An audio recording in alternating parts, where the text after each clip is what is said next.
Vamos lá, ilustres. Continuando com essa parte de mensuração, vamos verificar agora qual é o peso das características qualitativas na escolha da base de mensuração. Olha aqui, ó.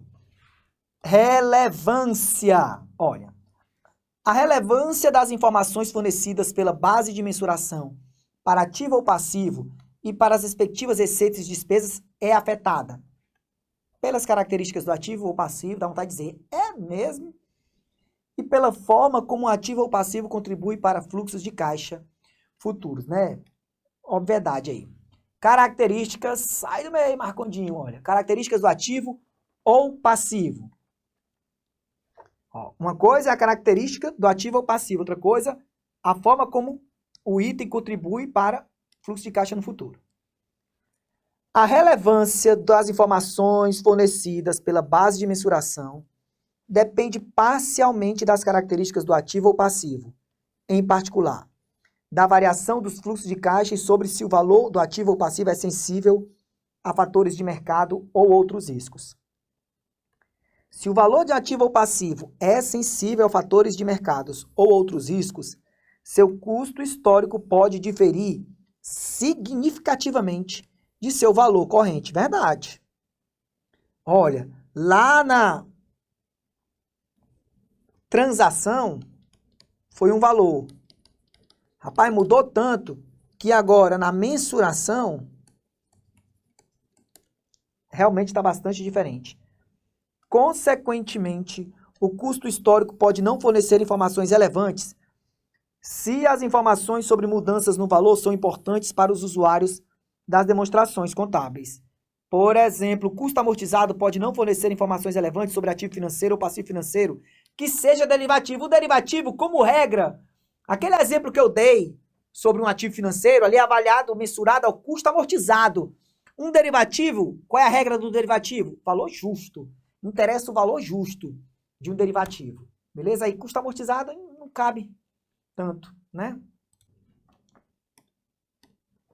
Além do mais, se é utilizado o custo histórico, as mudanças no valor são apresentadas não quando esse valor muda, mas quando ocorre evento como alienação, redução ao valor recuperável ou cumprimento. Por favor, tenha isso em mente. Eu estou aqui no custo histórico. Comprei um imobilizado. Comprei um veículo para usar. Bem corpóreo de uso. Esse veículo eu comprei por 50 mil. Menina, agora o valor do veículo tá 55 e tá aumentando. Um veículo novo. Não interessa, não. Não interessa, não. O que interessa é eu atualizo esse custo histórico pela depreciação, pela redução ao valor recuperável. Se na compra do veículo houve juros embutidos, pelo ajuste a valor presente. Joia, se bem que no valor do veículo já vai o valor líquido dos juros, né? Joia, beleza? O que vai ajustar valor presente é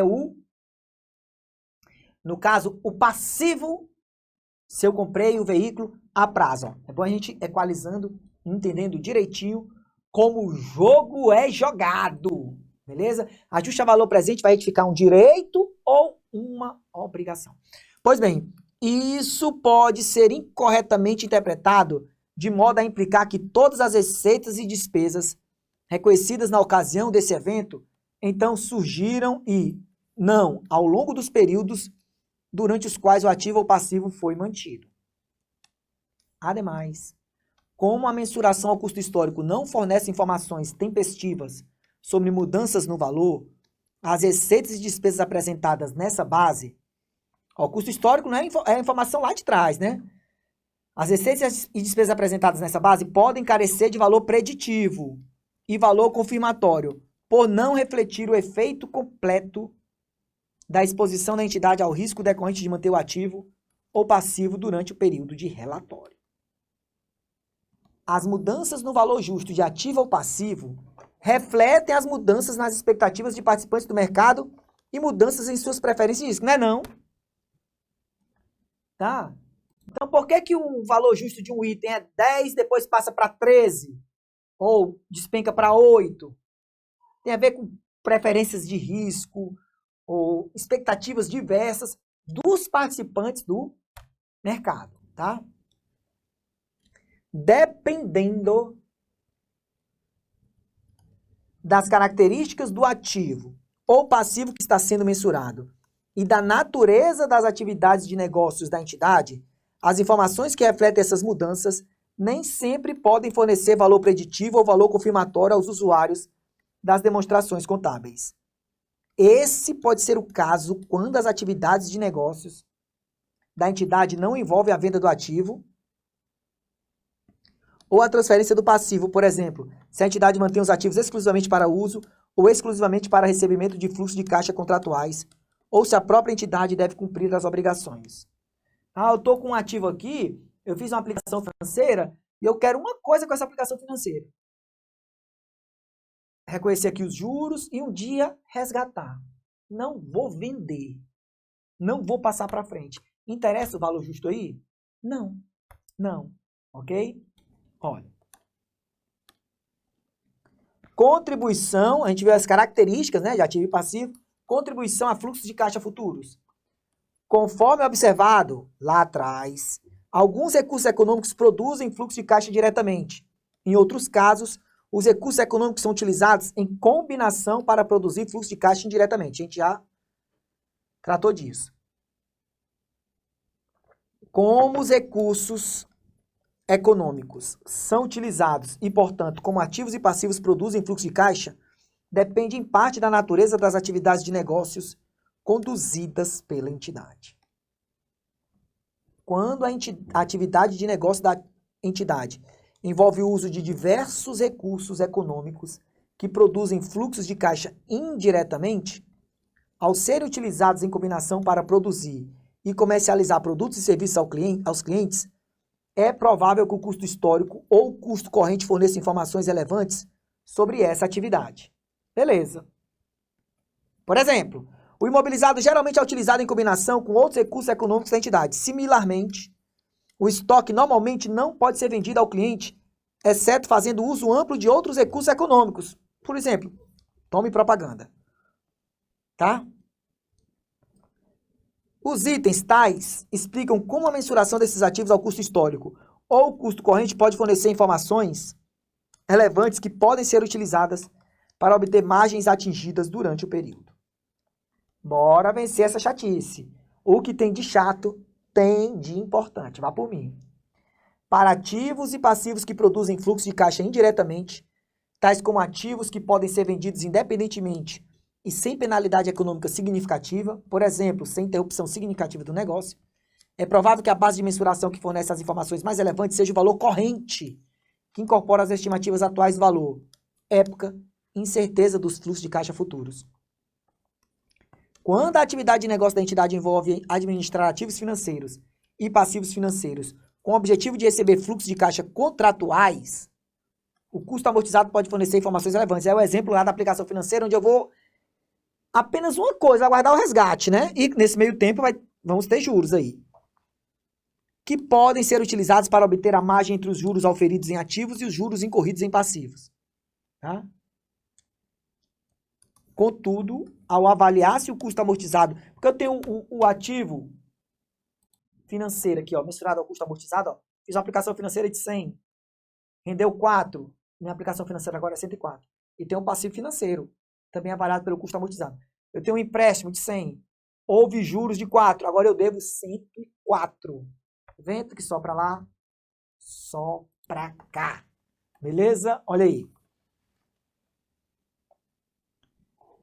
Também, né? Contudo, ao avaliar se o custo amortizado fornece informações úteis, claro, ó, também é necessário considerar as características do ativo financeiro ou passivo financeiro. O custo amortizado serve para todo e qualquer tipo? Não.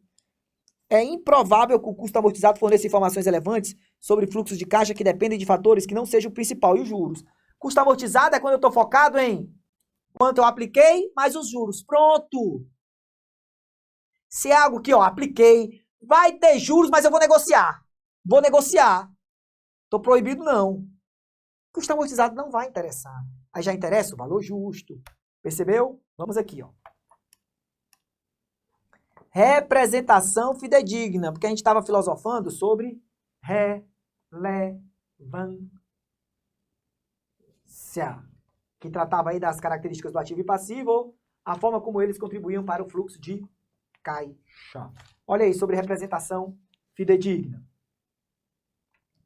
Quando ativos e passivos estão, de algum modo, relacionados, utilizar diferentes bases de mensuração para esses ativos e passivos pode criar inconsistência de mensuração, que é o tal do descasamento contábil. Se demonstrações contábeis contêm inconsistências de mensuração, essas demonstrações contábeis podem não representar fidedignamente alguns aspectos da posição financeira e do desempenho financeiro da entidade. Tem que ter muito cuidado na mensuração. Por isso que tem um capítulo próprio, inclusive é o maior de todos. Tá?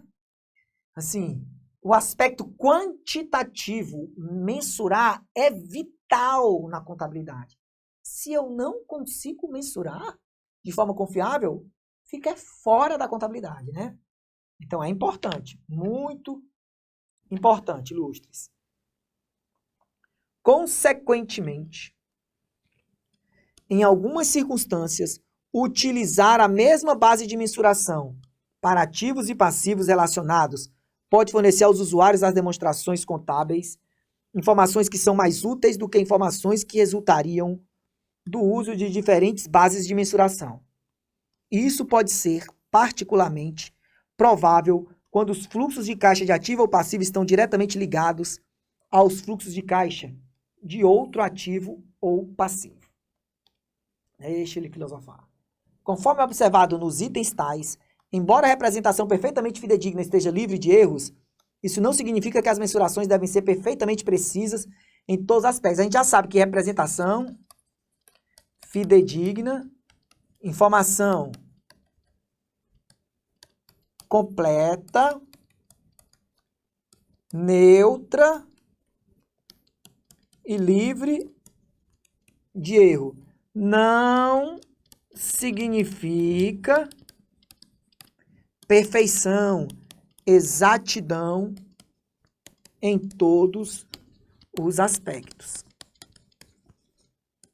Por favor. 6.60. Quando a mensuração não puder ser determinada diretamente, observando os preços em mercado ativo e, em vez disso, deve ser estimada, surge a incerteza de mensuração. Não é isso? Porque quando a gente mensura com base em algo observável, tá ali, é muito beleza, né? Ó, sem recorrer a estimativas, cálculos, é uma maravilha. Beleza? Olha aí. Mas nem sempre eu consigo, né? Pegar de algo diretamente observável. Então aí surge sim uma incerteza. O nível de incerteza de mensuração associado à base de mensuração específica pode afetar se as informações fornecidas por essa base de mensuração fornecem representação fidedigna da posição financeira e desempenho financeiro da entidade. O alto nível de incerteza de mensuração não impede necessariamente o uso da base, que forneça informações relevantes. Contudo, em alguns casos, o nível de incerteza de mensuração é tão alto, a gente já viu isso, né? Que as informações fornecidas pela base de mensuração podem não fornecer representação suficientemente fidedigna. Nesses casos, troque, meu filho, a base. É apropriado considerar a escolha de base de mensuração diferente, que também resulte em informações relevantes. Tá? A gente pode trabalhar com incerteza? Pode. Pode trabalhar com um nível alto de incerteza? Pode. Mas não pode avacalhar a representação fidedigna. Beleza? Se avacalhar, busque uma outra informação, mesmo que menos relevante, ainda relevante, mas menos, ou troque a base de mensuração. Percebeu? Beleza? Olha aí. A incerteza de mensuração é diferente tanto da incerteza de resultado como da incerteza de existência. Aí ele fala o que é a incerteza de resultado e o que é a incerteza de existência. Ó. Tudo isso é diferente de incerteza de mensuração. Haja incerteza, professor. Pois é. A incerteza de resultado surge quando há incerteza sobre o valor ou época de qualquer fluxo de entrada ou de saída de benefícios econômicos que resultará de ativo ou passivo. Beleza? A incerteza de existência surge quando é incerto se existe ativo ou passivo, que é o mais grave de tudo, né? Os itens tais discutem como a incerteza de existência pode afetar as decisões sobre se a entidade reconhece ativo ou passivo, quando é incerto se existe esse ativo ou passivo. Claro, se há uma incerteza, vamos discutir aqui se reconhece ou não. Sobre o resultado é o seguinte, ó, há o ativo, mas, ó, qual é o valor? Quando é que entra? Quando é que vai repercutir no fluxo? Beleza? A presença de incerteza de resultado ou incerteza de existência pode, às vezes, contribuir para a incerteza de mensuração. É até óbvio isso, né? Contudo, a incerteza de resultado ou a incerteza de existência não resulta necessariamente em incerteza de mensuração. Beleza? Eu posso ter uma dúvida aqui. É óbvio sim que pode afetar, mas não é uma regra de ó, sempre vai afetar. Por quê? Eu posso ter aqui, ó, rapaz, não é possível, por exemplo, eu coloquei alguém na justiça. E não é certo se eu vou receber, é provável até que eu vá receber. Sim, mas há uma incerteza de existência em relação a esse ativo. Embora eu possa mensurar aqui, com uma certa tranquilidade, o valor. Se receber, ó, tanto. Beleza? Fica ligado. Por exemplo, se o valor justo de um ativo pode ser determinado diretamente observando preços em um mercado ativo, nenhuma incerteza de mensuração está associada à mensuração desse valor justo, mesmo se for incerto quanto caixa o ativo produzirá no final, e, consequentemente, a incerteza de resultado. Características qualitativas de melhoria e restrição de custo. A gente agora está no comida com TV. Comparabilidade, compreensibilidade, tempestividade, né? Verificabilidade ou capacidade de verificação. As características qualitativas de melhoria, de comparabilidade, compreensibilidade e verificação e a restrição de custo têm implicações para a escolha da base de mensuração. Os itens a seguir discutem essas implicações. Os itens tais discutem implicações adicionais específicas para determinadas bases de mensuração. A característica qualitativa de melhoria de tempestividade não tem implicações específicas para a mensuração. Olha aí. Tá? É um pezinho para ele trocar, né? Ó. Então, ó, tempestividade não tem implicação no que diz respeito à mensuração. Assim como o custo restringe outras decisões de relatório financeiro, também restringe a escolha da base de mensuração. Está em todas, neném, a restrição de custo. Portanto, ao selecionar a base de mensuração, é importante considerar se é provável que os benefícios econômicos das informações fornecidas aos usuários das demonstrações contábeis por essa base de mensuração justificam os custos de fornecer e utilizar essas informações. Sim, sempre você vai analisar custo-benefício. Analise custo-benefício, beleza? Tá? Você já sabe que na contabilidade essa análise vai pautar diversas ações.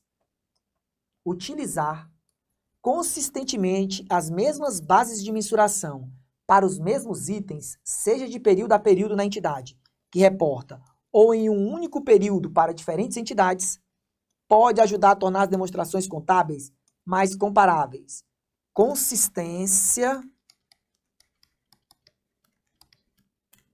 auxilia a comparabilidade. Mas não é sinônimo, tá? A mudança na base de mensuração pode tornar as demonstrações contábeis menos compreensíveis. Também. Contudo, a mudança pode ser justificada se outros fatores compensarem a redução na compreensibilidade. Por exemplo, se a mudança resulta em informações mais relevantes. Ora, não conto pipoca, como a gente diz, né? Ah, vai tornar menos compreensível. Mas torna mais relevante? Muda. Muda, característica fundamental, né? Ó, se sobressai. Beleza? Se a mudança é feita, os usuários das demonstrações contábeis podem precisar de informações explicativas para permitir que eles compreendam o efeito dessa mudança. Então, explica. Vai lá na nota e dá satisfação. A compreensibilidade depende parcialmente de como muitas bases de mensuração diferentes são utilizadas e se elas mudam ao longo do tempo. Em geral, se mais bases de mensuração são utilizadas em conjunto das demonstrações contábeis, as informações resultantes tornam-se mais complexas. Se só existisse uma base, né? Maravilha. E, consequentemente, menos compreensíveis e os totais ou subtotais no balanço patrimonial. E nas demonstrações de resultado, né, do exercício e abrangente, tornam-se menos informativos. Contudo, pode ser apropriado utilizar mais bases de mensuração se isso for necessário para fornecer informações úteis. Paciência, é do jogo. Não há só uma base, tá, de mensuração. A verificação é melhorada utilizando bases de mensuração que resultam em mensurações que podem ser independentemente corroboradas diretamente, por exemplo, observando os preços, ou indiretamente, por exemplo, verificando dados de entrada de modelo. Capacidade de verificação é importante, hein? Se a mensuração não pode ser verificada, os usuários das demonstrações contábeis podem precisar de informações explicativas para permitir que eles compreendam como a mensuração foi determinada. Eu olho lá no balanço e você não entende, vai para lá, vai para cá, e como foi que você chegou nisso? Tem que o usuário consciente, diligente, aquele, né, habilitado para tal, entender, conseguir verificar aquilo ali, tá? Nem que seja através de modelos. Se é algo que, poxa, não dá para verificar, explique-se, meu filho, explique-se. Em alguns desses casos, pode ser necessário especificar o uso de base de mensuração diferente. Custo histórico. Neném, o que é que ele está falando agora do custo histórico? Agora ele vai falar tanto do custo histórico como do valor atual. Tá? Olha aí. Botou mais uma vez no circuito, né? Em muitas situações, é mais simples, importante, menos custoso mensurar o custo histórico do que mensurar o valor corrente. Sim. O custo histórico ele é bem objetivozinho, né, pessoal? Assim, na data da transação. Quanto foi? X. Registra por X. Aí, claro que tem as atualizações, aí já dá um trabalhinho a mais. Perda por desvalorização, depreciação, amortização, exaustão, tá? A provisão de juros, o ajuste ao valor presente, né? Quando eu falar da perda por desvalorização, estou falando do impairment, teste de imparidade. Beleza? Joia? Além disso, as mensurações determinadas aplicando a base de mensuração de custo histórico geralmente são bem compreendidas e, em muitos casos, verificáveis. Contudo, estimar consumo e identificar e mensurar perdas por redução ao valor recuperável ou passivos onerosos pode ser subjetivo. Consequentemente, o custo histórico de ativo ou passivo pode, às vezes, ser tão difícil de mensurar ou verificar como o valor corrente. É isso que eu digo, O custo históricozinho é mamata, mas a atualização dele pode dar trabalho, beleza? Só encontrar o valor recuperável muitas vezes dá trabalho, hein, pessoal? Olha aí. Por quê? Porque o valor recuperável é o maior dentre justo, líquido de despesa de venda e uso. Achar o valor em uso na prática dá trabalho, não é simples não. Envolve muitas incertezas, muitos fatores, beleza? Inclusive que nós já discutimos aqui nessa aula. Já esqueci, professor, não esqueça não. Não esqueça não. Presta atenção, tá? Ao utilizar a base de mensuração de custo histórico, ativos idênticos adquiridos ou passivos incorridos em diferentes ocasiões podem ser apresentados nas demonstrações contábeis com diferentes valores. Isso pode reduzir a comparabilidade, tanto de período a período para a entidade, ou em um único período para diferentes entidades. É verdade. Olha. Agora, o valor atual, a gente já sabe, né? justo, uso ou cumprimento corrente. Vivência, associação, né? Ó, repete, faz esqueminha, dá para botar isso aqui no bolso. Como o valor justo é determinado da perspectiva dos participantes do mercado e não da perspectiva específica da entidade, e é independente de quando o ativo foi adquirido ou o passivo foi incorrido, ativos ou passivos idênticos mensurados ao valor justo são, a princípio, mensurados pelo mesmo valor por entidade que tem acesso aos mesmos mercados. Sim. Isso pode melhorar a comparabilidade, tanto de período a período para a entidade que reporta, ou em um único período para diferentes entidades. Por outro lado, tem um porém, né? Como o valor em uso e o valor de cumprimento refletem uma perspectiva específica da entidade, essas mensurações podem diferir para ativos ou passivos idênticos em diferentes entidades, é verdade. Essas diferenças podem reduzir a comparabilidade, claro, especialmente se ativos ou passivos contribuem para o fluxo de caixa de maneira similar. Se o valor justo de ativo ou passivo pode ser determinado diretamente, observando os preços em mercado ativo, o processo de mensuração ao valor justo é de baixo custo. É muito fácil. Vai lá, dá um Google aí. Simples e fácil de entender. E o valor justo pode ser verificado por meio de observação direta. Aí é uma maravilha. Técnicas de avaliação, às vezes incluindo o uso de técnicas de mensuração baseadas em fluxos de caixa, podem ser necessárias para estimar o valor justo. Aqui, quando o negócio começa, né, ó, vai dar um trabalhinho, o Google não resolve não. Quando isso não puder ser observado diretamente em mercado ativo. E geralmente forem necessárias ao determinar o valor em uso e o valor de cumprimento. Dependendo das técnicas utilizadas. Porque esse negócio de fluxo de caixa vale para ativo e passivo. O caixa líquido que vai ser gerado pelo uso do ativo ou o caixa, tá, para liquidar o passivo. Tantas parcelas de tanto. Tá certo? Beleza? Olha. Dependendo das técnicas utilizadas, olha, estimar dados de entrada para avaliação e aplicar a técnica de avaliação pode ser custoso e complexo. Ó. E se o CPC está dizendo, os dados de entrada do processo podem ser subjetivos e pode ser difícil verificar tanto os dados de entrada como a validade do processo em si. Sim. Consequentemente, as mensurações de ativos ou passivos idênticos podem diferir. Isso reduz a comparabilidade, verdade.